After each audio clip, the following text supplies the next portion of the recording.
I'm going to introduce the co-conveners of the dialogue. The first is the actual United Nations Food Systems Summit Secretariat, and the leader of that secretariat, Dr. Agnes Kalibata, who's special envoy for the Secretary General of the United Nations, Antonio Guterres. Dr. Kalibata will be speaking today. We're delighted and honored that she's here, and she is the overall host and co-convener of this dialogue.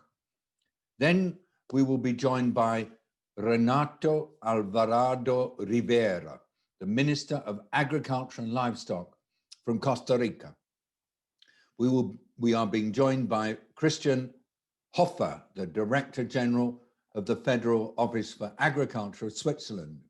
And we're being joined by Joao Campari, who's global leader of the food practice at WWF International. So there you have it. Dr. Kalibata, United Nations Food Systems Summit Special Envoy, the convener number one.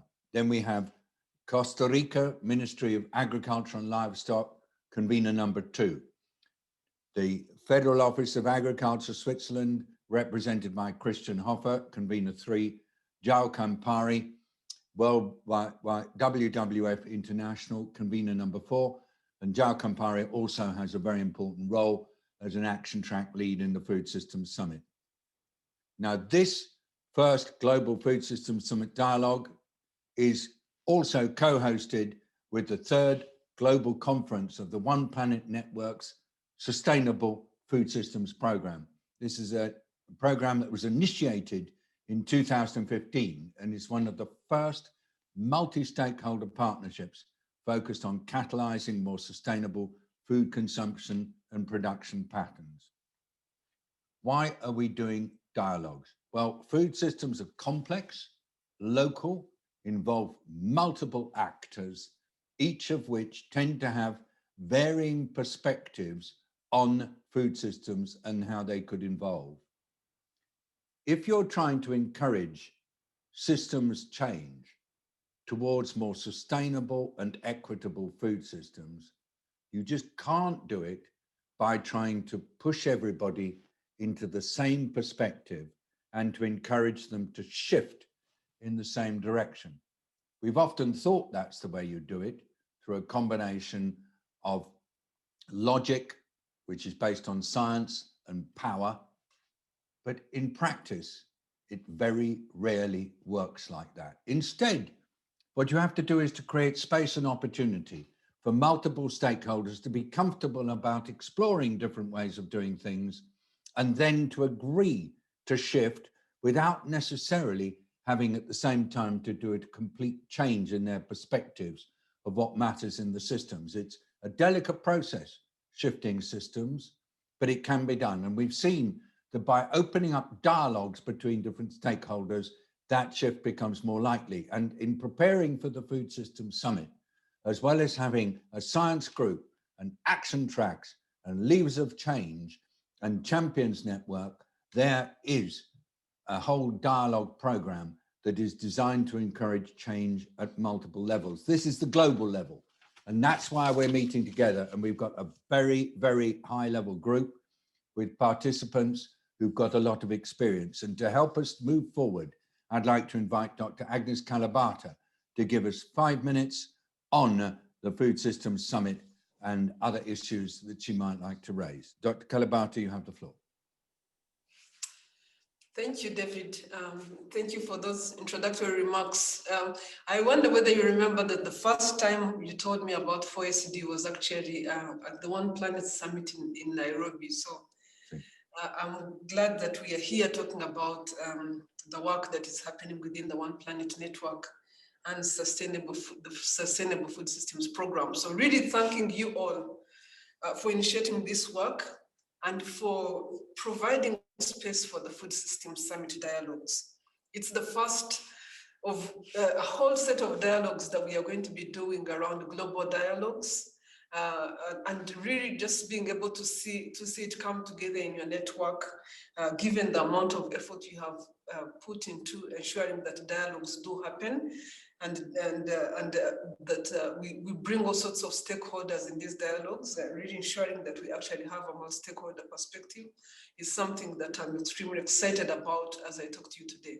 I hope that you can take the conversation into your own networks as you go away from these meetings, that you can actually take this conversation and ensure that it is happening in your meeting, in your networks as well.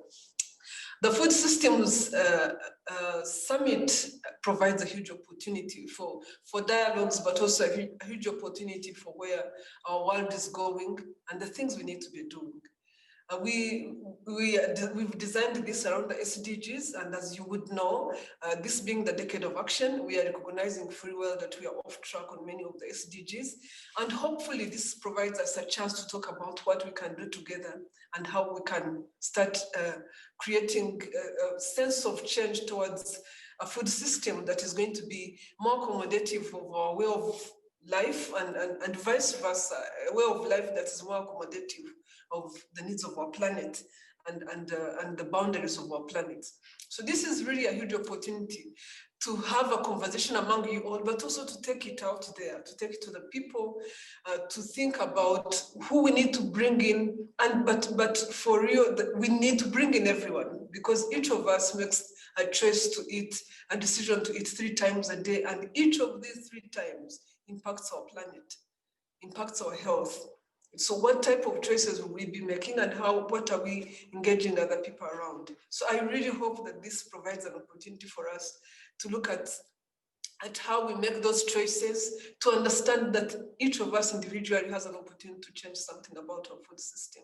But also the collective, the big part of this whole thing is that being a UN Food System Summit, many of the things we'll agree on as you go into these conversations that you're going into, as you go into these dialogues, many of the things that we agree on together will have a global reach, will have an opportunity for global buy-in. And what I'm trying to say here is, please, as you dialogue, understand very well the power that comes with a UN-based summit and how we can take advantage of it.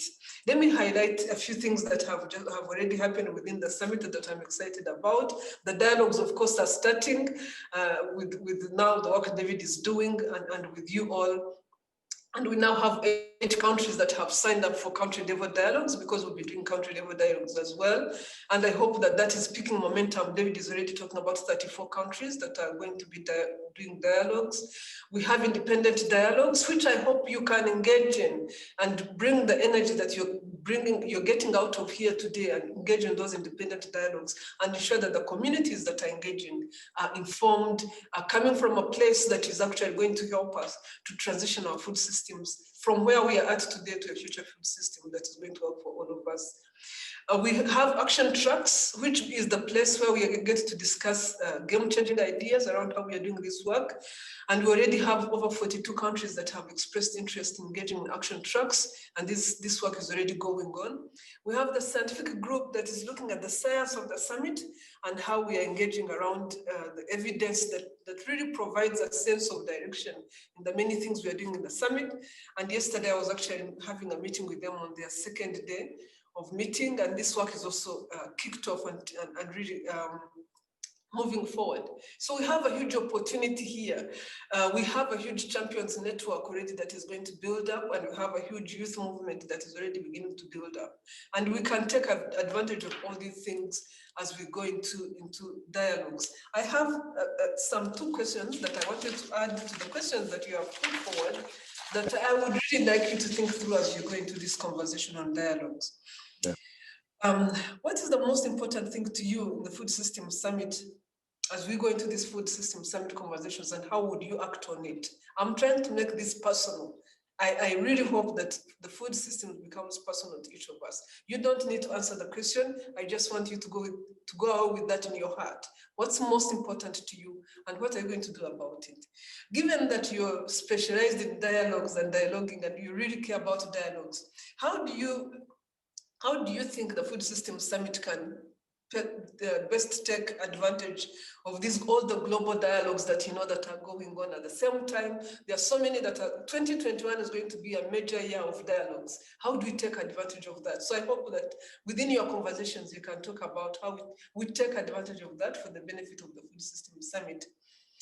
But for me, the biggest thing is here: how do we mobilize the biggest ambition from all of us, from each of us, you a stakeholder audience? How do we mobilize the biggest ambition to ensure that we come into the food systems prepared for a proper transition, knowing what is at stake? So I've taken a whole lot of your time, David, and I thank you all for giving me the opportunity, but I really am excited that you all are taking on these dialogues out of your own initiative. And I really hope that you can come up with major recommendations, great ideas. It's innovations. Innovations come from ideas, from dialoguing, from sitting together and thinking through problems. So I'm looking forward to your dialogues and the conversations you're having here. Thank you again. Thank you so much, Dr. Kalibata. Thank you particularly for giving us some orientation on how the work that we're doing today can contribute to the overall evolution of the summit and more. In a minute or two, we'll go into the structure of the dialogues, everybody, and I will take the advantage of the moment to also help you to situate yourselves in the contribution that you can make, building on what Dr. Kalibata said. But before I do that, it's with absolute pleasure that I'd like to introduce Christian Hofer, who's the Director General of the Federal Office for Agriculture. He's been in that role since December the 1st, 2019, and he's been in other roles as well in the whole agriculture sector in Switzerland. So Christian Hofer, you have the floor to give your opening remarks, sir. Yeah, thank you, David. Distinguished Excellencies, dear colleagues and friends. I'm very pleased to speak to you today at the launch of the first Global Food Systems Summit Dialogue. This dialogue is organized in the framework of the third global conference of the UN One Planet Network. The Sustainable Food Systems Program is a multi-stakeholder partnership within the UN One Planet Network that was mandated by heads of state at the Rio+20 conference. The program is being steered jointly by Costa Rica, WWF, and Switzerland, with whom we are also co-convening today's dialogue.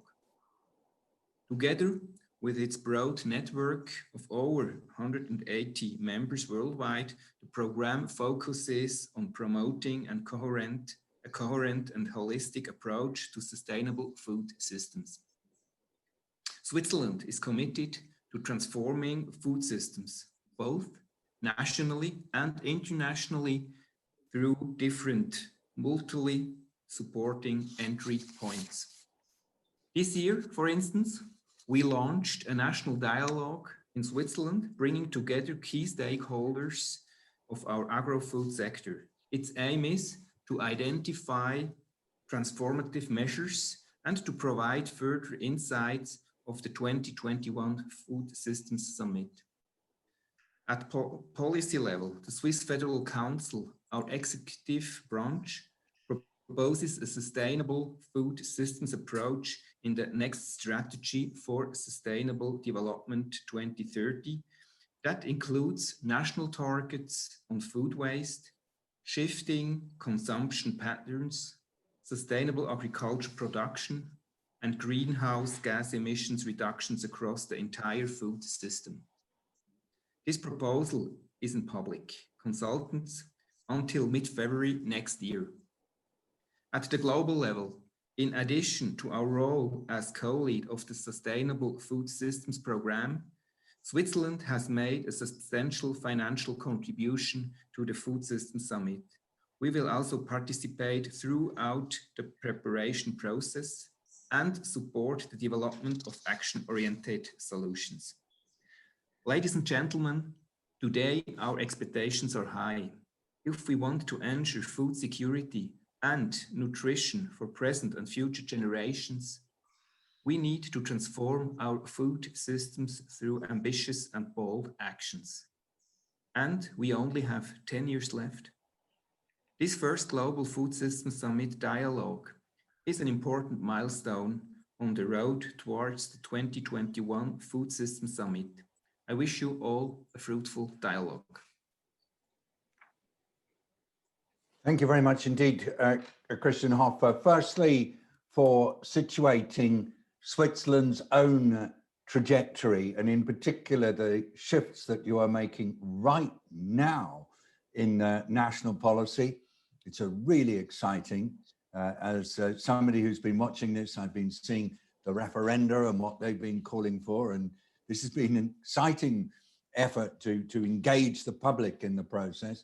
But thank you also for showing us Switzerland is taking the various perspectives you have and sharing them with the preparation of the summit. And that's absolutely gorgeous. What a lovely introduction. So look forward to staying connected to you and sharing with you as the dialogues move forward. Now I'd like to go to João Campari, global leader of the food practice of WWF International. He's been working in various positions bilaterally and multilaterally, as well as in his own government in Brazil. He's got up a bit early this morning to join us. João Campari, you have the floor now. David, as always, delighted to be here. I'd like to start by welcoming everyone and thanking everyone for taking the time today to join us for this dialogue.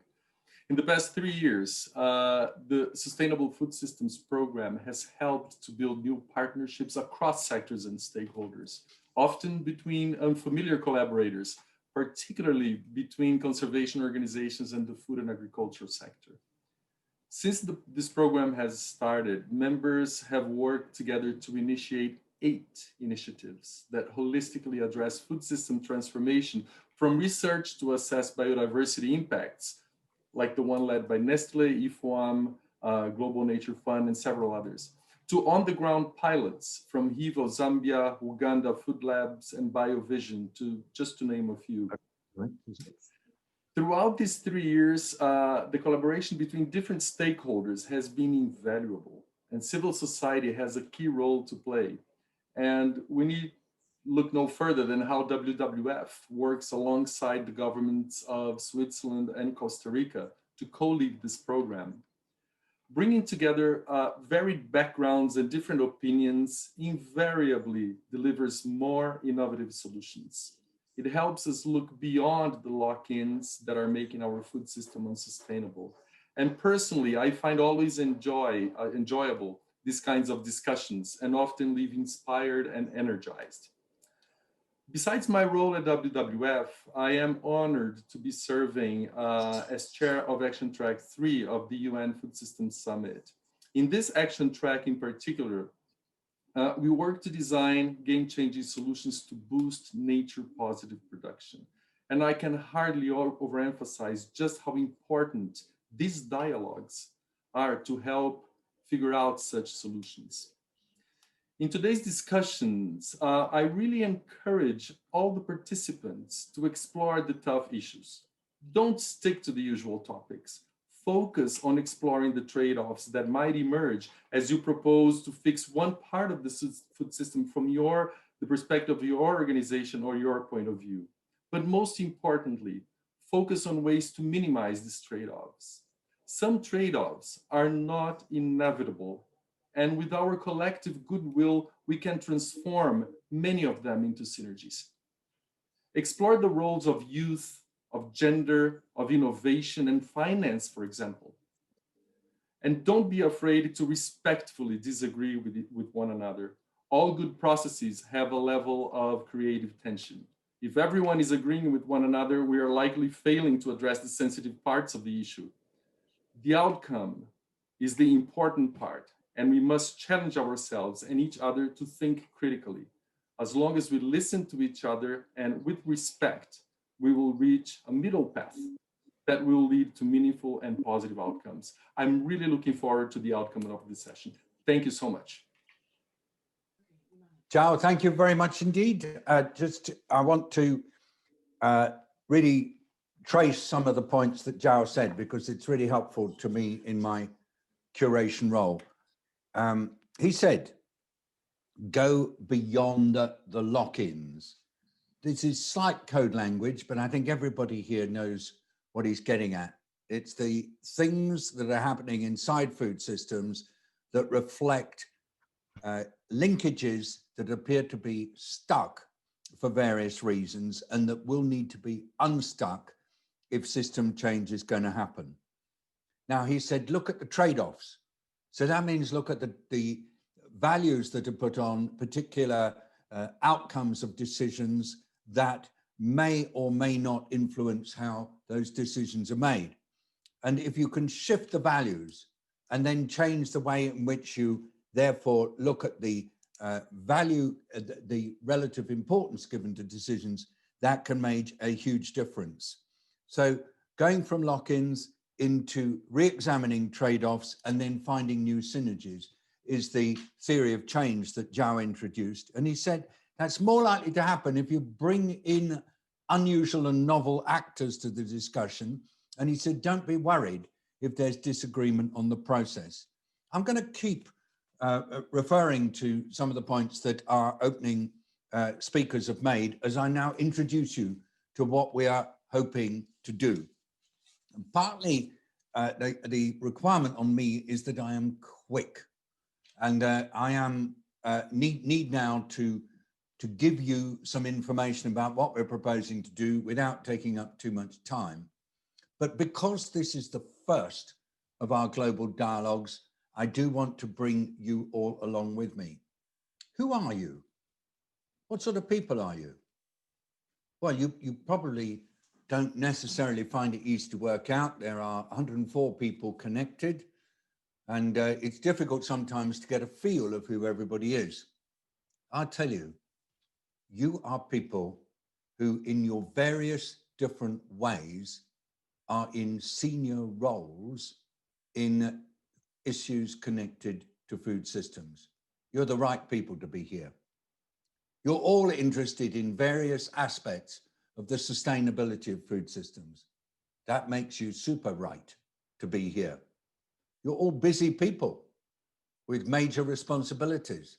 That makes us very grateful that you're here. And you're all comfortable with the reality that systems change needs a different logic from linear shifts. When you're dealing with systems change, you have to help communities of people to shift position. You have to help them with their lock-ins that they might be stuck in. You have to help them to revalue their trade-offs. And that's what system shifting is about. But you can only do that through engaging with people, recognizing their different perspectives. And that's why we talk about multi-stakeholder engagement through dialogue. Now, we're going to be looking at a number of discussion topics in discussion groups now, but I'd like, before you go into your discussion groups, to invite all of you to hold on to the two questions that Dr. Kanabata raised at the beginning. She said, what is most important to you in relation to the Food Systems Summit? And she said, how do you think the Food Systems Summit can take advantage of the dialogue process to address the issues that are most important to you? Now, I'd like you, as you're doing your discussion sessions now, to have Dr. Kalibata's questions in the back of your minds. What's most important, and how can the summit help you to work on it? And she's particularly interested in how the global dialogue process can actually help to surface these important issues and get them discussed. So we're going to have discussion groups. You've been assigned to them, and the discussion groups are going to be dealing with the issues. So first of all, there's this discussion topic on how farmers and food producers can lead the way. And this is facilitated by Danush Dinesh of the CGIAR program on climate change, agriculture and food security. We're going to have a discussion topic about how small and medium enterprises can thrive as drivers of sustainable food systems, facilitated by Vanessa Adams of the Alliance for a Green Revolution in Africa. We got a session on how agriculture and land use strategies drive the promotion of biodiversity in healthy local food production. Martina Fleckenstein of WWF International. Fourth discussion group on consumers shifting to more conscious and sustainable consumption patterns, facilitated by Francesco Branca of WHO. A fifth group is on how policies, actions, and investments are informed by science to promote a systems approach. Jessica Fanzo of Johns Hopkins University is the facilitator. Discussion topic on innovative governance and incentives that foster cross-sectoral collaboration in food systems. Helena Laurent of Consumers International will facilitate.